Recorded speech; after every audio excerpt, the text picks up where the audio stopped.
Hello everyone, welcome to T-SAT. వివిధ పోటీ పరీక్షలకి prepare అవుతున్న అభ్యర్థుల కోసం శిక్షణా తరగతిలో భాగంగా మనం ప్యూర్ మ్యాథ్స్ అనే టాపిక్ నుంచి ఈరోజు మెన్సురేషన్లో వాల్యూమ్స్ అండ్ సర్ఫేస్ ఏరియాస్ అంటే ఘనపరిమాణాలు మరియు ఉపరితల వైశాల్యాలు అనే చాప్టర్ని డిస్కస్ చేయబోతున్నాం.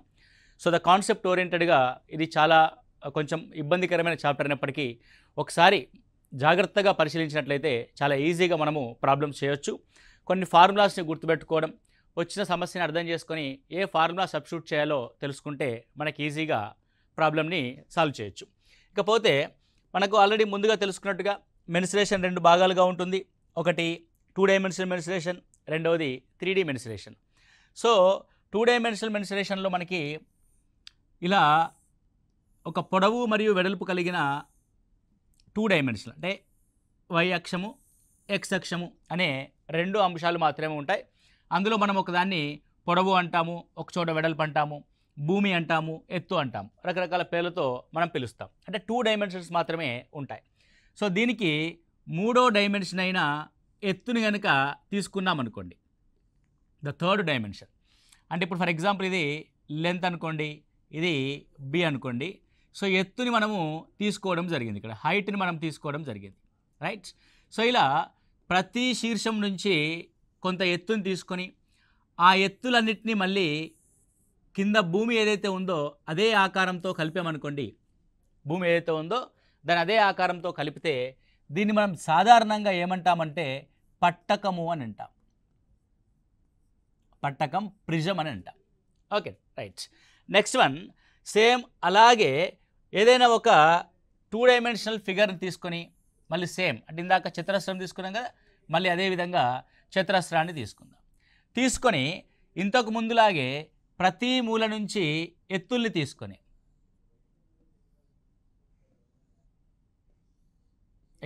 సో ఇప్పుడు ఏం చేస్తాం మనం ఎత్తుల్ని, ఇక్కడ మామూలుగా ఇది పైకి వస్తుంది, మీకు 2 డైమెన్షనల్ కాబట్టి అలా కనబడుతుంది.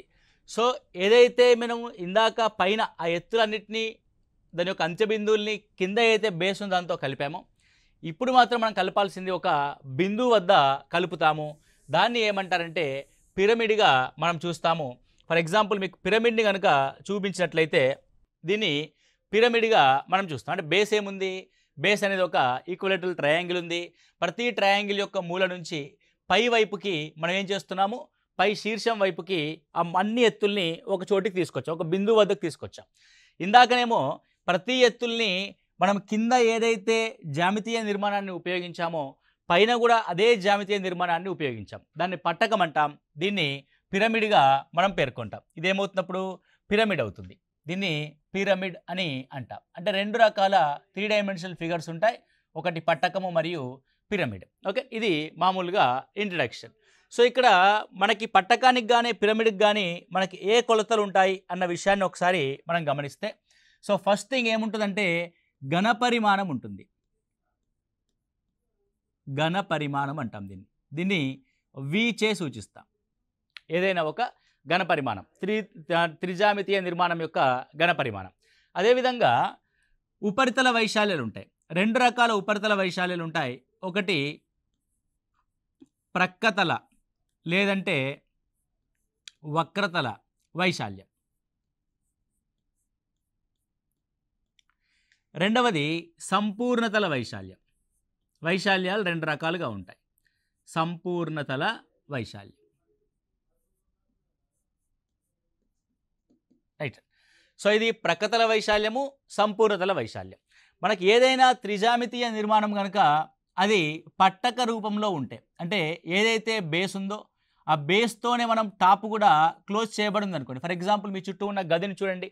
సో కింద గది దీర్ఘచతురస్రాకారంలో ఉంటే పైన రూఫ్ కూడా దీర్ఘచతురస్రాకారం రూపంలోనే ఉంటుంది. అలాంటి వాటికి పట్టకము అని పేరు. సో దాని యొక్క ఘనపరిమాణం ఏ విధంగా ఉంటుందంటే భూవైశాల్యము ఇంటూ ఎత్తు. అంటే కింద మనం ఏ భూమిని తీసుకున్నాము ఆ భూవైశాల్యము ఇంటూ ఎత్తుగా మనం చూస్తాం. భూవైశాల్యం ఇంటూ ఎత్తు. ఒకవేళ అదే త్రిజామితీయ నిర్మాణానికి ఇప్పుడు మీకు గది ఉంది, మీ గదికి ప్రక్కతలాల వైశాల్యం ఏమవుతుంది, గది మధ్యలో కుర్చీ వేసుకొని చుట్టూ పరిశీలించారనుకోండి 4 గోడలు కనబడతాయి. ఆ 4 గోడల యొక్క వైశాల్యమే ప్రక్కతల వైశాల్యం అవుతుంది. అంటే 4 గోడలు ఎక్కడ నిర్మించబడాయి, ఇది మన యొక్క గది.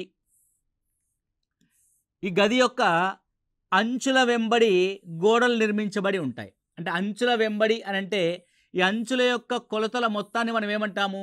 చుట్టుకొలత అని అంటాం. అంటే గది యొక్క గోడలు ఎక్కడ నిర్మించబడి ఉంటాయి? చుట్టుకొలత పైన నిర్మించబడి ఉంటాయి. కాబట్టి ఇది చుట్టుకొలత ఇంటూ ఎత్తు. చుట్టుకొలత ఇంటూ ఎత్తు అంటే ఏదైనా ఒక వక్రతల వైశాల్యం ఏమవుద్ది మనకి? చుట్టుకొలత ఇంటూ ఎత్తుగా మనకి రావడం జరుగుతుంది. అండ్ సంపూర్ణతల వైశాల్యం ఏమవుద్ది? సంపూర్ణతల వైశాల్యం అంటే ఏంటి? ఇప్పుడు మీరు గదిలో కూర్చున్నారు కదా, ఇప్పుడు మీ గదిలో ఆ గదికి ఎన్ని తలాలు ఉన్నాయి? తలాలంటే మనం ముట్టుకుంటే తగిలేవి. ఓకే అండి, రైట్ అండి. సో మనం ఇలా ముట్టుకుంటాను. ఇప్పుడు ఫర్ ఎగ్జాంపుల్ పెన్ ఉందనుకోండి, ఈ పెన్నుకు నేను పైన టచ్ చేస్తున్నాను, కింద టచ్ చేస్తున్నాను, ఫ్రంట్ టచ్ చేస్తున్నాను, బ్యాక్ టచ్ చేస్తున్నాను, లెఫ్ట్ టచ్ చేస్తున్నాను, రైట్ టచ్ చేస్తున్నాను. ఈ విధంగా మొత్తము చుట్టూ 4 తలాలు, పైన రూఫ్ ఒక తలము, కింద బాటం ఒక తలం, అంటే మొత్తము 6 తలాలు ఉంటాయి. అంటే పక్కన ఉన్న వైశాల్యాల యొక్క మొత్తము ప్రక్కతల వైశాల్యము plus roof and bottom same ఉంటుంది. కాబట్టి సో ఏదైతే భూ చుట్టుకొలత ఉందో ఆ రెండు, అంటే ఏదైతే భూ పరిమాణం ఉందో ఆ భూ వైశాల్యము అండ్ రూఫ్ యొక్క వైశాల్యం రెండు సేమ్. కాబట్టి మనం ఇక్కడ ఏం రాయొచ్చు అంటే ప్రక్కతల వైశాల్యము, సంపూర్ణతల వైశాల్యం ఏమొస్తాయి? ప్రక్కతల వైశాల్యము ప్లస్ 2 భూ వైశాల్యాలు వస్తాయి. అంటే ఎందుకు? రూఫ్ కూడా సేమ్ ఉంటుంది కాబట్టి 2 భూ వైశాల్యాలు వస్తాయి. ఇది పట్టకానికి సంబంధించింది. పట్టకానికి ఎగ్జాంపుల్స్ కనుక మనం గమనిస్తే, ఉదాహరణలు కనుక మనం పట్టకానికి తీసుకున్నట్లయితే, ఒకటి ఘనం, ఓకే, రెండవది దీర్ఘఘనం,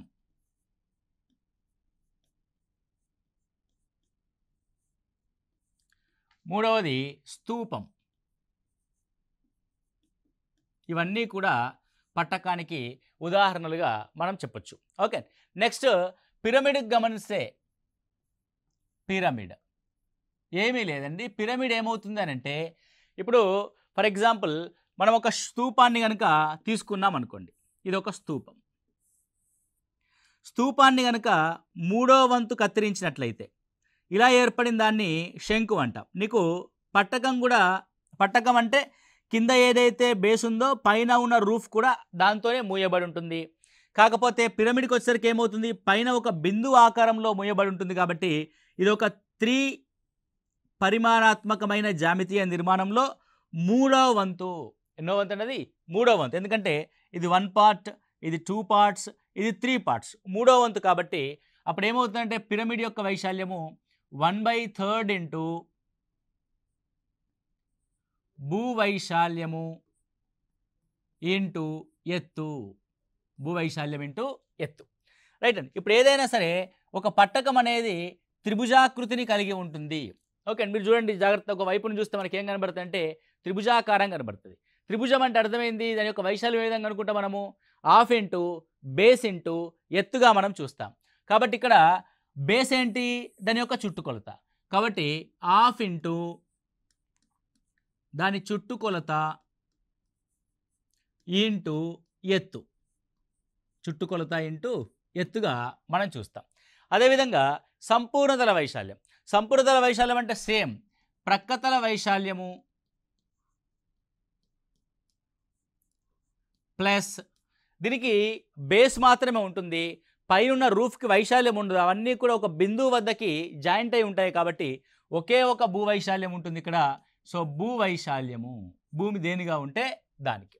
మరి సో పిరమిడ్కి ఎగ్జాక్ట్గా ఎగ్జాంపుల్గా మనం దేన్ని తీసుకుంటాము అని అంటే, మన నిత్య జీవితంలో చూసేది శంకువు. దేనిగా చూస్తామంటే దీన్ని శంకువుగా మనం చూడవచ్చు, రైట్. సో ఇది మనం మామూలుగా ప్రతి దాని యొక్క ఫార్ములాని మనం క్రియేట్ చేయడానికి మనకు దాని యొక్క 2 డైమెన్షనల్ ఫిగర్ యొక్క వైశాల్యం తెలియాలి, అదే దాని యొక్క చుట్టుకొలత తెలియాలి, రైట్. ఇప్పుడు ఒక్కొక్క దాని గురించి వివరంగా మనం చూసినట్లయితే, ఒక్కొక్క దాని గురించి మనము వివరంగా చూస్తే ఒకసారి ఇలా చూడండి. సో ఏదైనా ఒక 3 డైమెన్షనల్ ఫిగర్ని మనం తీసుకుందాం.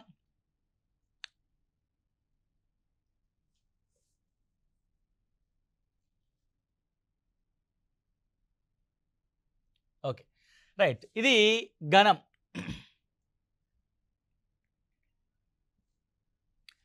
ఇదేంటంటే ఘనం.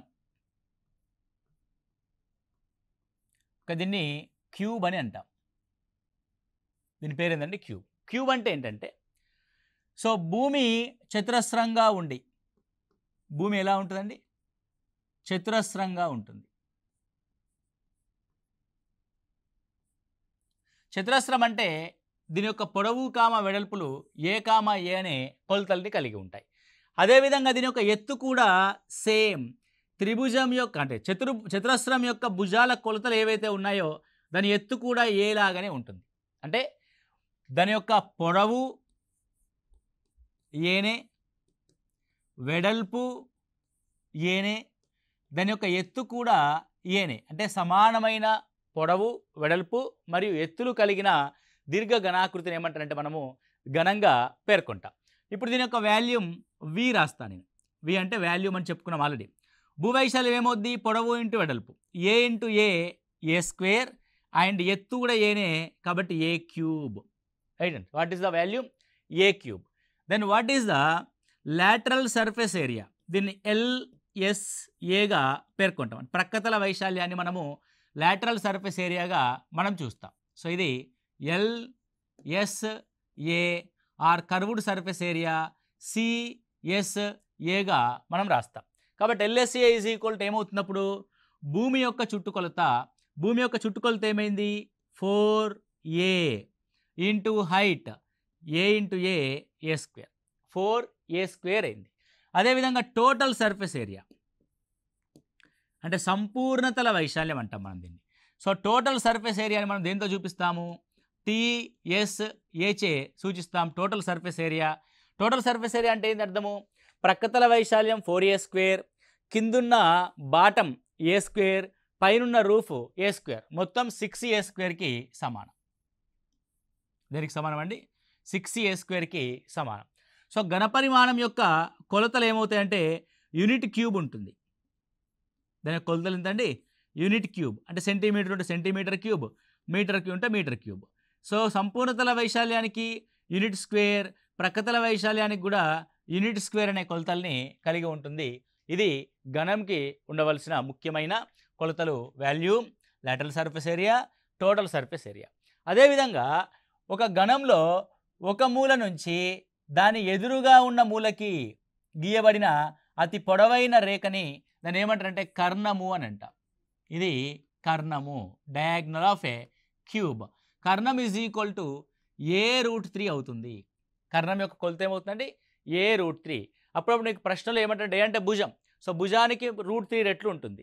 నీకు అప్పుడప్పుడు భుజం ఇవ్వకుండా కర్ణం యొక్క కొలత ఇస్తాడు. సో కర్ణం నుంచి మనము భుజాన్ని రాసి మిగతా అంశాలను మనం ఇక్కడ పరిశీలిస్తాం. ఓకే, ఇది ఘనానికి సంబంధించిన అంశం. ఒకవేళ భూమి ఏదైనా ఒక 3D నిర్మాణం యొక్క భూమి కనుక దీర్ఘచతురస్రాకారంలో ఉంటే ఎలా ఉంటుంది? దీర్ఘచతురస్రాకారంలో ఉంది. సో ఈ విధంగా దీచా ఆకృతిలో ఉంది. సో దీచా ఆకృతిలో ఉంటే దాన్ని ఏమంటాము అని అంటే దీర్ఘఘనము అని అంటాం.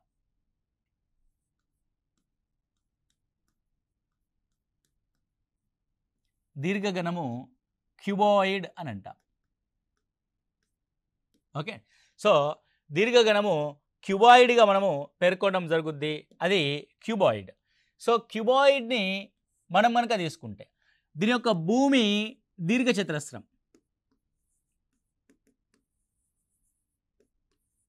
భూమి ఏమవుతుందంటే దీర్ఘచతురస్రం అవుతుంది. సో దీర్ఘచతురస్రం అంటే దాని యొక్క పొడవు ఎల్, దాని యొక్క వెడల్పు బి. అంటే ఉండాల్సిన కొలతలు రెండు ఎల్ అండ్ బి. అదేవిధంగా దీని హెచ్ అనే ఎత్తుగా మనం కూడా మూడో డైమెన్షన్ యాడ్ చేసాం కాబట్టి మూడో కొలత హెచ్. సో మూడో కొలత హెచ్. ఇది దాని యొక్క భూమి ఏమో దీర్ఘచతురస్రంగా ఉంటుంది, ఎత్తేమో హెచ్గా ఉంటుంది. దీర్ఘచతురస్రంలో పొడవు కామ వెడల్పులు ఉంటాయి, హెచ్ కామ ఎత్తు. ఇప్పుడు దీని యొక్క ఘన పరిమాణాన్ని రాద్దాం. వాల్యూమ్ని కనుక రాస్తే volume is equal to, so volume అంటే ఏంది? భూవైశాల్యము ఇంటూ దీర్ఘచతురస్రం యొక్క భూవైశాల్యం ఏంటి? L into B into H, LBH. What is that? LBH. అదేవిధంగా లాటరల్ సర్ఫేస్ ఏరియా అంటే ప్రక్కతల వైశాల్యం is equal to lateral surface area. మీకు ఆల్రెడీ చెప్పాం, మీరు ఒక దీర్ఘచతురస్రాకారపు గదిలో కనుక ఉంటే మీ చుట్టూ 4 గోడలు ఉంటాయి. ఒక గోడనేమో పొడవు వెంబడి ఎత్తుగా ఉంటుంది, ఇంకో గోడ కూడా పొడవు వెంబడి ఎత్తుగా ఉంటుంది. అంటే ఒకవైపు ఉన్న గోడ, ఫర్ ఎగ్జాంపుల్ మీకు లెఫ్ట్ అండ్ రైట్లో 2 గోడలు ఉన్నాయనుకోండి పొడుగ్గా, అంటే అది ఆ దీర్ఘచతురస్రం యొక్క పొడవు వెంబడి ఎత్తుగా ఉన్న గోడ, దానికి ఆపోజిట్లో కూడా దీర్ఘచతురస్రం యొక్క పొడవు వెంబడి ఎత్తుగా ఉన్న గోడ. దీర్ఘచతురస్రం యొక్క పొడవు వెంబడి ఎత్తుగా ఉన్న గోడ యొక్క వైశాల్యము 2 ఉన్నాయి కాబట్టి అవి 2 × L/H. ఒకవేళ మీకు ముందుగా చిన్న గోడ ఉందనుకోండి, అది ఎలా ఉంటుంది? భూమి అయినటువంటి దీర్ఘచతురస్రానికి పొడవు వెంబడి ఎత్తుగా ఉన్న గోడ, దానికి ఆపోజిట్లో కూడా వెడల్పు వెంబడి ఎత్తుగా ఉన్న గోడ, దానికి ఆపోజిట్లో కూడా వెడల్పు వెంబడి ఎత్తుగా ఉన్న గోడ, అవి కూడా 2 గోడలు ఉన్నాయి. అంటే వెడల్పు వెంబడి ఎత్తుగా ఉన్న గోడ, కాబట్టి 2 టైమ్స్ ఆఫ్ BHగా మనం రాస్తాం. రెండిట్లో 2 టైమ్స్ ఆఫ్ L+B అంటాం. ఇదే చుట్టుకొలత ఇంటూ ఎత్తు. ఆల్రెడీ మీకు ఫార్ములా కూడా చెప్పాం. సో ప్రక్కతల వైశాల్యం అంటే చుట్టుకొలత ఇంటూ ఎత్తు.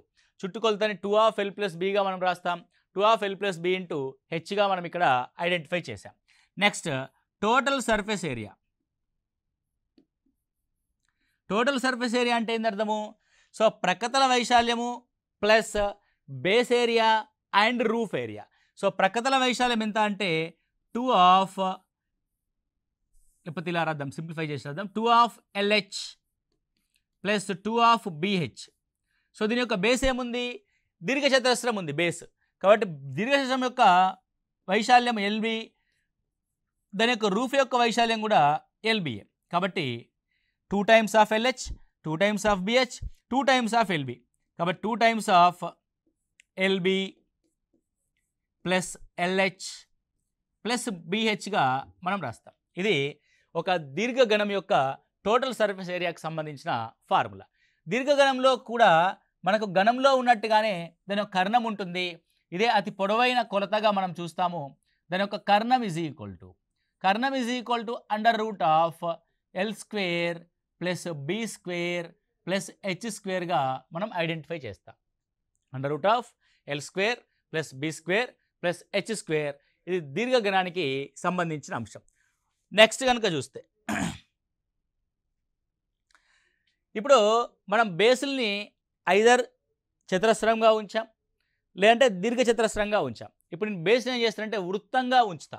అంటే బేసు వృత్తంగా కలిగిన ఒక 3D ఫిగర్ని నేను ఇక్కడ తీసుకుంటున్నా. రైట్. సో ఏముంది ఇక్కడ? బేస్ అనేది వృత్తంగా ఉంది. చూడండి, బేస్ అనేది ఏ విధంగా ఉందండి? వృత్తంగా ఉంది. ఒక వృత్తానికి ఉండే కొలత ఏంటంటే R, రేడియస్ అంటాం మనం దీన్ని, వ్యాసార్థం ఉంటుంది.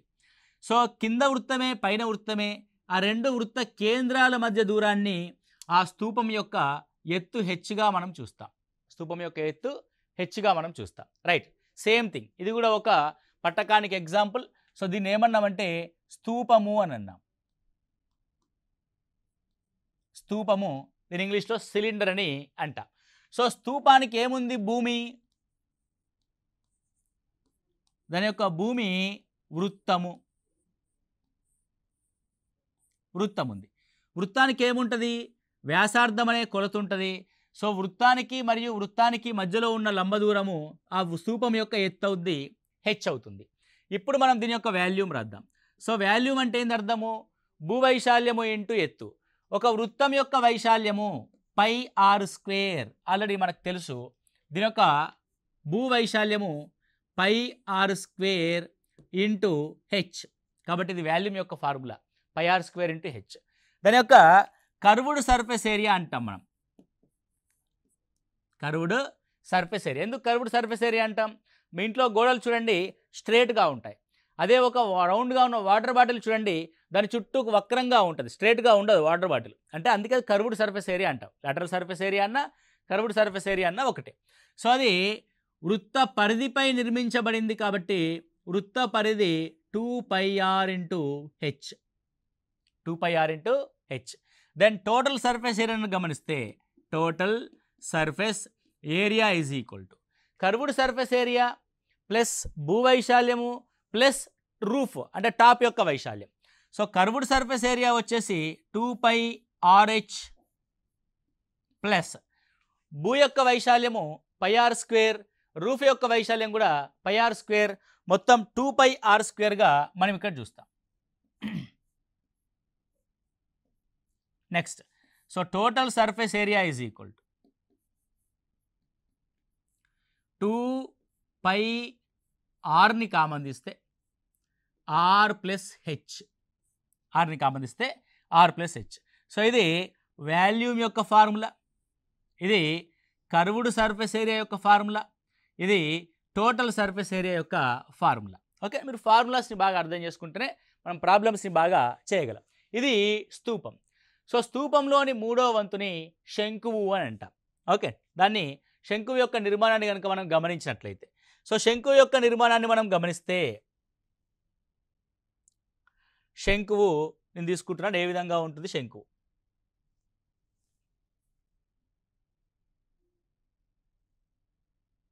Okay,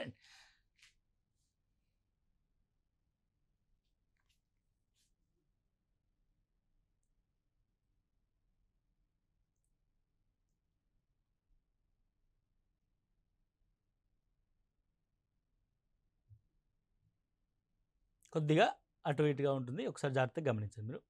okay, right. సో సాధారణంగా మీరు ఇక్కడ గమనించినట్లయితే లోపల ఒక శంకు ఉంది, దానిపైన ఒక స్తూపం ఉంది. అంటే ఒకే భూవైశాల్యం కలిగిన స్తూపము, ఒకే ఎత్తు కలిగిన స్తూపము మరియు శంకువులు రెండు ఉంటే, ఈ శంకు ఏం చేసిందంటే ఈ స్తూపాన్ని మనకి మూడు భాగాలుగా విభజించింది. ఇదొక పార్ట్, ఇదొక పార్ట్, ఇదొక పార్ట్. అంటే ఒక స్తూపంలో మూడో వంతు మనకి ఏమవుతుంది, శంకు అవుతుంది. స్తూపంలో మూడో వంతు మనకి శంకు అవుతుంది. కాబట్టి మనం ఏం చేస్తాం, ఇప్పుడు శంకుని స్తూపంలో మూడో వంతుగా తీసుకోవడం జరుగుతుంది. సో ఇప్పుడు మనం శంకుని జాగ్రత్తగా గమనిస్తే మీకు అర్థమైందిగా, శంకు అంటే స్తూపంలో మూడో వంతు అనే విషయం మీకు అర్థం అవ్వాలి. సో క్లియర్గా ఇప్పుడు గమనిస్తే ఈ శంకు ఏమవుతుందంటే కింద భూమి వృత్తంగా కలిగి ఉంటుంది, దీని యొక్క కొలత r, అండ్ దీని చుట్టూ ఏర్పడ్డ ఎత్తులన్నీ కూడా ఒకే ఒక వృత్త బిందువు వద్దకి చేర్చబడి ఉంటాయి. ఇది లంబంగా ఉంటుంది వృత్త కేంద్రం నుంచి, దాన్ని ఎత్తు హెచ్ అంటాం. సో ఏవైతే ఎత్తులు ఏర్పడ్డాయో ఈ ఎత్తులన్నీ కూడా ఏటవాలుగా ఉంటాయి, ఎందుకంటే ఇప్పుడు స్ట్రేట్గా ఉండవు కదా. సో మధ్యలో ఉన్న బిందువు వైపుకి వస్తున్నాయి కాబట్టి ఇవి ఏటవాలుగా స్లోప్గా ఉంటాయి. కాబట్టి దీన్ని ఏమంటారంటే ఏటవాలు ఎత్తు అని అంటాం. సో ఇందులో ఉండే ఎత్తు ఏంటంటే ఏటవాలు ఎత్తు. అంటే శంకువుకి రెండు రకాల ఎత్తులు ఉంటాయి.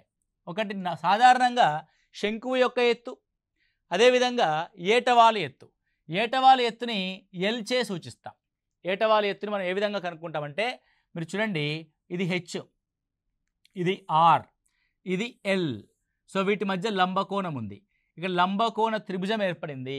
అంటే ఏటవాలు ఎత్తు అనేది ఆర్ మరియు హెచ్లచే ఏర్పడిన లంబకోణ త్రిభుజంలోని కర్ణము.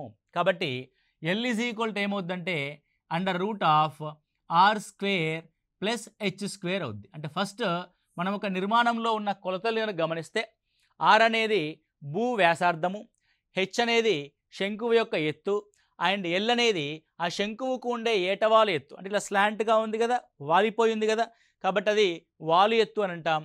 అది ఎల్ దేనికి సమానం ఉంటుంది అంటే √r² ప్లస్ h² అంటాం. సో ఈ నిర్మాణాన్ని మనం ఏమంటున్నాము అని అంటే శంకువు అని అంటున్నాం, కోన్ అంటాం. సో దీని యొక్క శంకువులో భూమి వృత్తము, శంకువులో భూమి అవుతుంది వృత్తము, రైట్. ఇప్పుడు దీని యొక్క వాల్యూమ్ నేను గమనిస్తే ఇది స్తూపం యొక్క వాల్యూమ్లో 1/3 వంతు, కాబట్టి 1/3 πr² హెచ్గా మనం రాస్తాం. అదేవిధంగా curved surface area is equal to, so ఇందులో ఉన్న కొలతలు ఏంటి ఒకసారి గమనిస్తే వృత్తం యొక్క వ్యాసార్థము ఆర్, శంకువు యొక్క ఎత్తు హెచ్, దాని యొక్క ఏటవాలు ఎత్తు ఎల్. ఇప్పుడు మీరు జాగ్రత్తగా గమనించండి, దీని యొక్క కర్వ్డ్ సర్ఫేస్ ఏరియా అంటే ఈ చుట్టూ ఉన్న ఈ వాలుగా ఉంది కదా, ఈ వాలుగా ఉన్న ఆకారం యొక్క వైశాల్యం. సో మనం ఎత్తుగా ఏం తీసుకోవాలంటే వాలు ఎత్తునే తీసుకుంటాం తప్ప శంకు ఎత్తుని తీసుకోము. ఇందులో కర్వ్డ్ సర్ఫేస్ ఏరియాలో సాధారణంగా కర్వ్డ్ సర్ఫేస్ ఏరియా అంటే ఏంది? భూ పరిధి లేదంటే భూమి యొక్క చుట్టుకొలత ఇంటూ ఎత్తు. సో ఇక్కడ కూడా భూ పరిధి, వృత్తం కాబట్టి పరిధి అని అంటున్నాం. భూ పరిధి ఇంటూ ఏటవాలు ఎత్తు అవుతుంది. ఏటవాలు ఎత్తు. మరియు అది త్రిభుజాకృతిలో ఉంది కాబట్టి హాఫ్ ఇంటూ భూ పరిధి ఇంటూ ఏటవాలు ఎత్తు. Now it is half into భూ పరిధి అని అంటే 2πr ఇంటూ ఏటవాలు ఎత్తు అంటే L, 2 cancel. So it is a πrl. ఏమవుతుంది? πrl అవుతుంది. Then total surface area is equal. Total surface area అంటే ఏం రాస్తాం మనము? ప్రక్కతల వైశాల్యము లేదా వక్రతల వైశాల్యము మరియు భూవైశాల్యము మరియు రూఫ్ యొక్క వైశాల్యం. రూఫ్ అనేది ఒక బిందువు కాబట్టి దానికి వైశాల్యం ఏమి ఉండదు. భూమికి మాత్రం వైశాల్యం ఉంటుంది. అది πr² మనం చూస్తాము. It is πrl plus πr². So when we common the πr, so πrని కామన్ తీస్తే r ప్లస్ ఎల్గా మనం రాస్తాం. So πr of r plus L. So ఇది శంకువుకి సంబంధించిన అంశం. శంకువులో ఉండే కర్వ్డ్ సర్ఫేస్ ఏరియా, శంకువులో ఉండే టోటల్ సర్ఫేస్ ఏరియా, శంకులో ఉండే ఘన పరిమాణం. అలాగే ఇంకొక నిర్మాణం ఉంటుంది, అది గోళము అని. సో గోళాన్ని కనుక గమనించినట్లయితే గోళానికి స్పెసిఫిక్గా ఫీచర్ ఏముంటుంది అని ఒకసారి మనం గమనిద్దాం. సో ఇది గోళం, రైట్. సో గోళము ఏ విధంగా ఉంటుంది, దీని యొక్క ప్రత్యేకమైన ఫార్ములాస్ ఏముంటాయి అని ఒకసారి చూస్తే, సో ఇది రేడియస్ ఆర్. సో మీరు దీన్ని జాగ్రత్తగా అర్థం చేసుకుంటే ఏ విధంగా అర్థమవుతుంది అంటే, ఇలా ఒక గోళంలో 4 శంకు ఆకృతులు కలిగి ఉంటాయి అనే విషయాన్ని మీకు అర్థం చేసుకోండి. ఈజీగా అండర్స్టాండింగ్ అవుద్ది గోళం అనేది. ఇప్పుడు చూడండి, నేను ఏం చేశానంటే ఈ గోళాన్ని 4 శంకు ఆకృతులతో ఫిల్ చేశా. అవునా కదా? అంటే ఆల్మోస్ట్ ఆల్ కేంద్రం వద్దకి అవన్నీ కూడా కలవబడుతున్నాయి. 1 2 3 4 అంటే ఇటువైపు 2 శంకువులు, ఇటువైపు 2 శంకువులు తీసుకుంటే ఆ వృత్తాలన్నీ కూడా ఏమైతే అంటే 4 వైపుల నుంచి ఆ గోళాన్ని ఫుల్ఫిల్ చేశాయి. అంటే శంకువులో ఏమున్నాయి అంటే గోళంలో ఏమున్నాయి అని ఒకసారి గమనిస్తే, సో మనకి గోళంలో ఉన్న అంశాలని మనం తీసుకున్నట్లయితే, గోళము మీరు మామూలుగా చూసుకుంటే లడ్డు లేదంటే మన క్రికెట్ బంతిని మనం చూస్తాం. ఓకే, సో స్పియర్ అంటాం. ఓకే, సో నేను ఏం చేశానంటే 4 శంకువుల్ని ఇమర్చా గోళంలో. సో గోళంకు ఉండే కొలత ఆర్ అనే ఒకే ఒక కొలత ఉంటుంది. ఎలాంటి శంకువుల్ని ఇమర్చానంటే 6 వ్యాసార్థము ఎత్తు కలిగిన 6 వ్యాసార్థము కలిగి 6 ఎత్తు కలిగిన శంకువులు. అంటే నా శంకువు ఏ విధంగా ఉంది అని ఒకసారి గమనిస్తే, శంకువు యొక్క వ్యాసార్థము 6, దాని యొక్క ఎత్తు కూడా 6. అలాంటి శంకువులు 4 ఒకదానితో ఒకటి ఇమిర్చిస్తే మనకు ఏర్పడేది ఒక గోళ పరిమాణం అనేది ఏర్పడుతుంది. మీరు ఇక్కడ కూడా కొద్దిగా క్లియర్గా చూస్తూ ఉన్నారు. ఇప్పుడు మనం దీని యొక్క వాల్యూమ్ని గమనిద్దాం. సో ఏమంటున్నాను నేను, 4 శంకువులు ఇమర్చబడిన ఒక ఆకృతి అంటున్నాను. సో ఒక్కొక్క శంకువు యొక్క ఆకృతి 1/3 πr² హెచ్ కూడా ఆరే కాబట్టి πr³ 4 కాబట్టి 4/3 πr³. అంటే శంకువు యొక్క వ్యాసార్థము మరియు ఎత్తులు సమానంగా ఉండి అలాంటి 4 శంకువుల్ని ఒకదానితో ఒకటి 4 వైపుల నుంచి ఇమడిస్తే మనకి గోళం యొక్క పరిమాణం అనేది ఏర్పడుతుంది. అందుకే దాని యొక్క ఫార్ములా ఏమవుతుందంటే 4/3 πr³ అనేది అవుతుంది. మరి దీనికి ఉండేది ఏంటంటే ఒకే ఒక చుట్టుకొలత ఉంటుంది, అంటే ఒకే ఒక ఉపరితల వైశాల్యం ఉంటుంది. అది 4 వైపుల నుంచి 4 వృత్తాలని సరౌండ్ చేశాం కాబట్టి 4 వృత్త వైశాల్యాలకి సమానం అవుతుంది. కాబట్టి ఇది సంపూర్ణతల వైశాల్యము, కర్వ్డ్ సర్ఫేస్ ఏరియా లేదంటే వక్రతల వైశాల్యము రెండు కూడా ఒకటే అవుతుంది. ఇక్కడ 4 వృత్తాలు అంటున్నాం కాబట్టి ఇది 4πr²గా మనం చూస్తాము. 4πr²గా మనం చూస్తాం, రైట్. సో ఇది మనకు గోళానికి సంబంధించిన అంశం. ఒకటి 4/3 πr³, ఒకటి కర్వ్డ్ సర్ఫేస్ ఏరియా 4πr² అనే అంశాన్ని చూసాం. సో మనము ఈ క్లాస్లో మనం ఏం చూసామంటే అసలు ఫార్ములాస్ అనేది ఏ విధంగా ఉన్నాయి ఒక్కొక్క నిర్మాణానికి అన్న అంశాన్ని చూసాం. సో నెక్స్ట్ క్లాస్లో మనము వీటికి సంబంధించిన క్వశ్చన్స్ ఏ విధంగా వస్తున్నాయి, సో ఏ విధంగా సాల్వ్ చేయాలి, ఏ క్వశ్చన్కి ఎలాంటి ఫార్ములాని ఉపయోగించాలనేది తర్వాతి క్లాస్లో మనం చూస్తాము. Okay, thank you, all the best.